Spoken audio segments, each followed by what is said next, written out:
card or something? It's a pretty wild fight that just happened. Yeah, I wasn't watching it. Draw, huh? It was good. Yeah, it's draw. Those guys are in my weight class. They're good. Pretty I hate good. when I see guys that are good. I'm like, fuck. Well, More good fighters. Jared, let's talk about your fight a little bit, man. Congratulations. I know this is a big win for you, one that meant a lot to you as well to win it here in New York. Talk to me about the emotions coming out of being the first guy to TKO Mark Madsen. I mean, he's only had, that was his 6th UFC fight, so. It was great, though. I mean, it's been a long year for me. A lot of ups and downs, more downs than ups. And, you know, it's coming to my hometown where I was literally in this area for years. I trained at Renzo Gracie's down the block. I feel like a broken record because I said this 50 times already. But my grandfather fought in Madison Square Garden 4 times. He was a pro boxer. He was really good, too. He was 38-3 as a pro. Better record than mine. You know, I was born in Manhattan. Been here forever. And, you know, I used to shoot heroin all over this area. And I used to walk by the garden like, oh, one day, like a high on heroin. Like, oh, I'm going to fight there one day. Like, and it was a pipe dream, you know. And here I am. How do you channel all those emotions? I think a lot of times when people compete at home, it's like, oh, you know, I used to like to watch the Rangers play, but for you, you have the family ties, you have the addiction ties that you just mentioned. How do you channel all that on a fight week and get it done like you did? I don't know, honestly. I just have faith and trust in God's plan. And first of all, I work my ass off. I don't cut any corners. I'm in the gym every day, never miss practices. I do everything. I torture myself on my own. So, and I do what I know I do what I'm not good at as much as possible.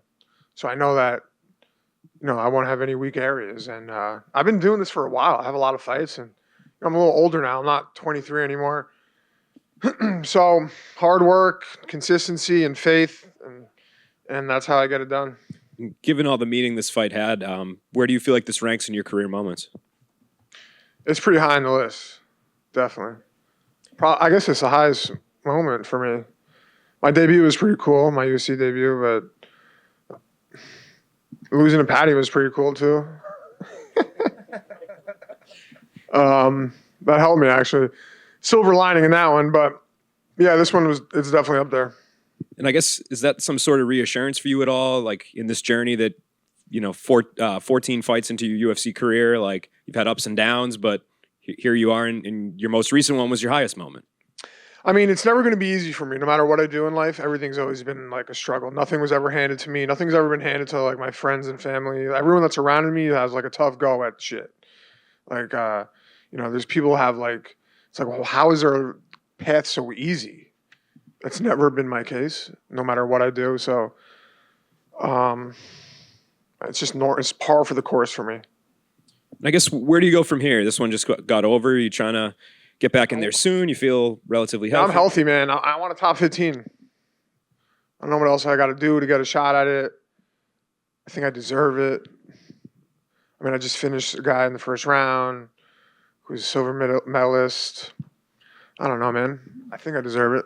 Is the Patty rematch on your brain at all? Dude, I was beating Bobby Green. He's ranked now. I was beating him, and then he like blatantly headbutted me. And I'm not like, I'm not saying he did it on purpose. And I'm happy for him, man. The guy also has had so many ups and downs.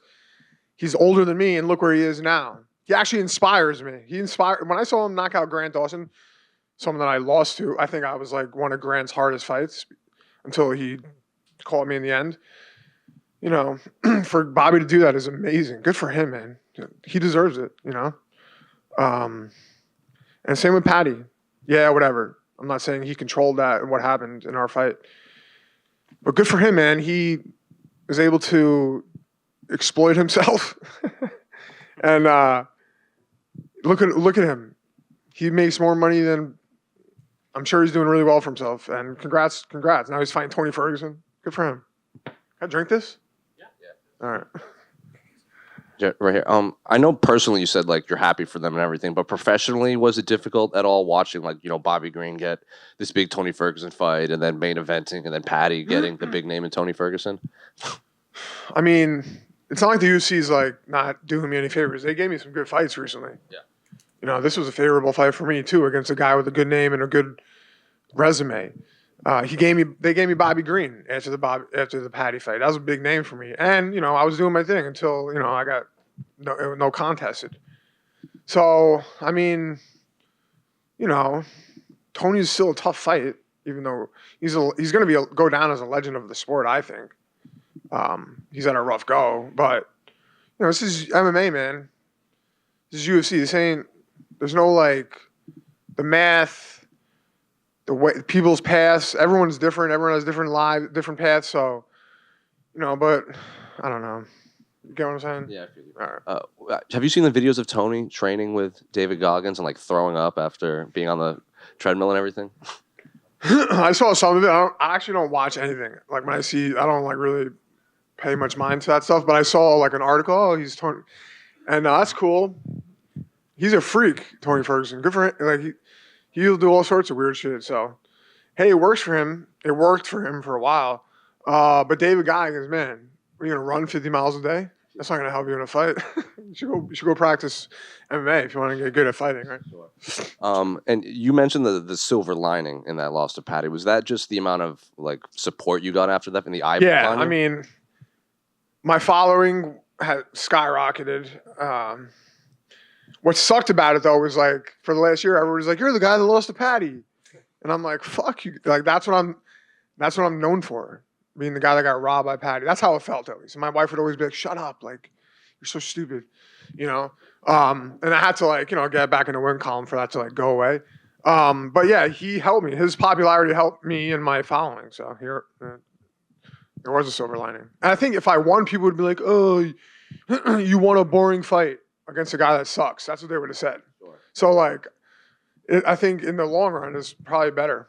Besides not getting my other paycheck from that fight. Right. And I know you said you wanted a top 15 opponent, but is there a return time frame you would want? I mean, you said hopefully by tomorrow, see, because it takes a little while for all the bumps and bruises to set in. But I do want to go on vacation. But if they offer me something, I'll take it and get back in camp. So I'm healthy. Jared over here. Bro.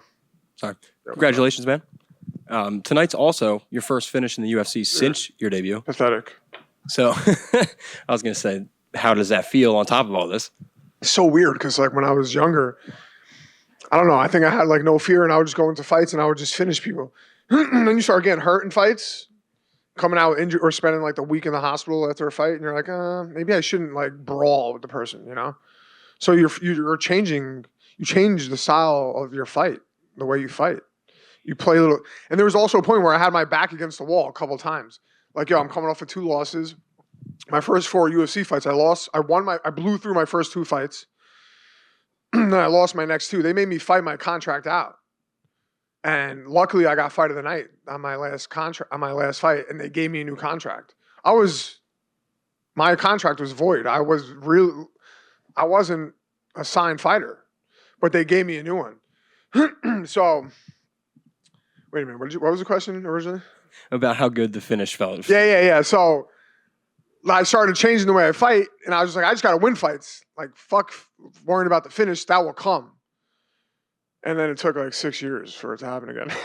Well, the level of competition tonight. goes up too. Yeah, I mean, you know what? Hopefully this is the start of a lot of finishes. But it feels very good. Yeah. And then last one from me. MSG, done. Anything else in the bucket list in terms of arenas? No, I don't really care, to be honest. I just don't want to go far. I fought in Abu Dhabi, that shit sucked. It was nice, but traveling that far to fight is not convenient. Thanks, bro. Jared, to your left. I know you touched on it briefly in the octagon, and I know we've talked about how you've had some bad breaks over the last 11 months. Nothing compared to what you've been through. I mean, your story, and you hear Andre Petrovsky talk about it as an inspiration. It's so inspirational how you got here. Are you able to appreciate it in the moment right now, or is it something that it's just too heavy, too much depth to really? I mean, again, it's a remark, and the fact that you're winning fights, finishing Mark tonight, it's an inspirational story. Are you able to process that right now? Yeah, I mean, I've been processing it for the last 8 years since I got sober. It's crazy, I guess. For me, though, it feels like I'm just going about my day. Yeah, I used to shoot heroin. Now I fight in a cage in the UFC. So it's kind of just like I'm an extremist with everything. If I'm going to be a criminal and a drug addict, I'm going to do drugs the best way I can, and that's with a needle. If I'm going to fight, I'm going to fight in the UFC. I don't want to fight in some fucking regional bullshit. So if I'm doing something positive or negative, I'm going as hard as I can in either direction.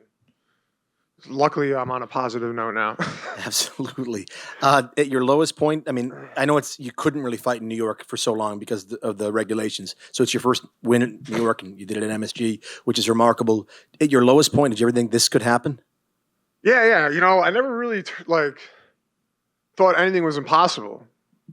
And people always say to me, like, how'd you go from that to that? And I'm like, I don't know. I just put one foot in front of the other, had a little faith, and worked hard, right? I mean, it's amazing what we can do if we just are consistent and work hard.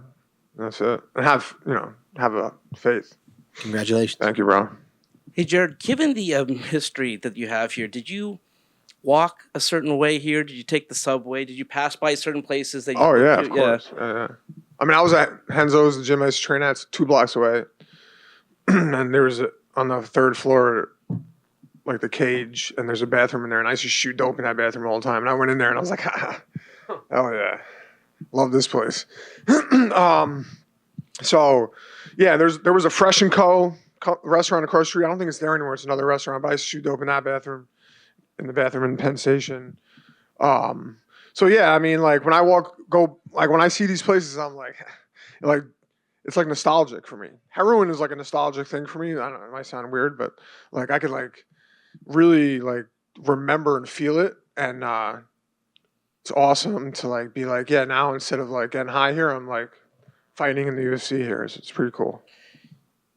When you had those times, did you ever like look, like you said, like if there was a fight happening here, or like a Knicks game, where you're like, one day, like I'd like to be in there. Like, did you ever think that? Like one day, like I'd like to fight there. Yeah, of course.